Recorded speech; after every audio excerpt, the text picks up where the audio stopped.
ആഴക്കടലിൻ്റെ അങ്ങേക്കരയിലായി നേരം വെളുക്കുന്ന മേട്ടിൽ. ഇങ്ങോട്ട് വരുന്ന വഴിയിൽ വയലാർ ശരത്ചന്ദ്രവർമ്മയായിട്ട് സംസാരിച്ചു. അപ്പോൾ പറഞ്ഞു 2004 ലാൽ ജോസിൻ്റെ ഒരു സിനിമയിൽ ജാനകിയമ്മ ഒരു പാട്ട് പാടി. അപ്പം ഞാനത് ചോദിച്ചു, അങ്ങോട്ട് ചോദിച്ചു എന്താണ്. അപ്പം ജാനകിയമ്മയെ കൊണ്ട് പാടിച്ചത്. അപ്പം പാട്ടിങ്ങനെയാണ്, ഞാൻ പാടുന്ന പോലെ ആയിരിക്കത്തില്ല, എന്നാലും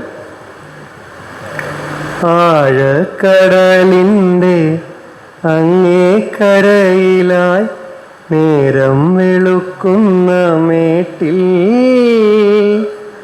അമ്പിളി മാമനെ പോലെൻ്റെ മാറിലായി ഒട്ടി കിടക്കുന്ന മുത്തേ, കണ്ണിലായെണ്ണ ഒഴിച്ചു കൊണ്ടെത്ര നാൾ കാത്തിരുന്നു ഞാൻ ഇരുട്ടിൽ.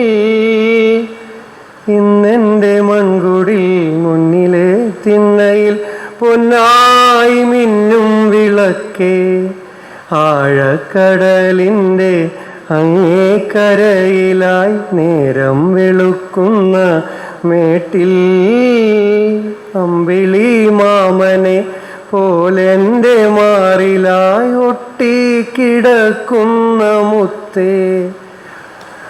അപ്പോൾ ഞാൻ